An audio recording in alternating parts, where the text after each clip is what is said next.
আজিমপুর ইউনিয়নের পক্ষে প্রথম বলেই গোল করে নিয়েছেন। 6 নং ভান্ডার ইউনিয়নের পক্ষে হান্নান এসেছেন প্রথম শট নেওয়ার জন্য।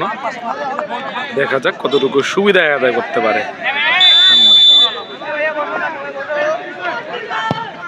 গোল। তৃতীয় শট নেওয়ার জন্য 7 নম্বর জার্সি পরিত খেলোয়াড় একদম আজিমপুরের পক্ষে এসেছেন। আজিমপুরের পক্ষে গোল। সেভ করতে চেয়েছিলেন কিন্তু হাতে লেগে প্রতিহত হয়েছে, বল চলে যায় সরাসরি বাইরে। 6 নং ভান্ডার পক্ষে সোহাগ এসেছেন, 9 নম্বর জার্সি পরিত খেলোয়াড় সোহাগ। সেভ। 11 নম্বর জার্সি পরিত খেলোয়াড় একদম আজিমপুরের পক্ষে এসেছেন শট নেবার জন্য। দেখা যাক। চমৎকার শট, চমৎকার গোল। 12 নম্বর জার্সি পরিত খেলোয়াড় 6 নং ভান্ডার ইউনিয়নের পক্ষে এসেছেন অবশ্য শট নেবার জন্য। তৃতীয় শট এবং গোল।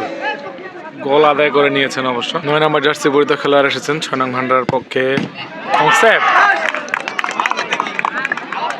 আজিমপুরের অবশ্য আজিমপুর সেভ করে দিয়েছেন রিপন।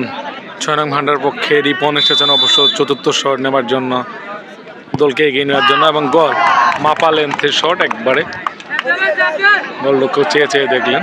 18 নম্বর জার্সি পরিত খেলোয়াড় একদম আজিমপুরের পক্ষে এসেছেন চতুর্থ শট নেবার জন্য। গোল।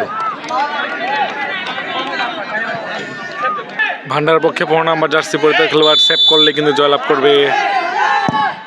গোল। চমৎকার ভাবে অবশ্য গোল আদায় করে নিয়েছেন। 5টা করে শট হয়েছে, একটা একটা করে শট হবে অবশ্য যতক্ষণ পর্যন্ত জয় পরাজয় মিস করেছেন অবশ্য মিস করেছেন একদম আজিমপুর ইউনিয়নের 3 নম্বর জার্সি পরিত খেলোয়াড় একবারে মিস করেছেন, লক্ষ্যভ্রষ্ট শট করেছেন। গোল করলেই জয়লাভ করবে 6 নং ভান্ডার ইউনিয়ন পরিষদের দল। দেখা যাক কি করতে পারে 6 নং ভান্ডার ইউনিয়ন দল। 11 নম্বর জার্সি পরিহিত খেলোয়াড় এসেছেন অবশ্য 6 নং ভান্ডার ইউনিয়নের পক্ষে। গোল করলে জয়লাভ করবে এবং গোল। এর সাথে কিন্তু অবশ্য 6 নং ভান্ডার ইউনিয়ন দল তারা জয়লাভ করলো। এটি চলে গেল সেমিফাইনালে। কংগ্রাচুলেশন 6 নং ভান্ডার ইউনিয়ন ফুটবল দল, তাদেরকে যাত্রা শেষ হলো একদম আজিমপুর ইউনিয়নের এখান থেকে।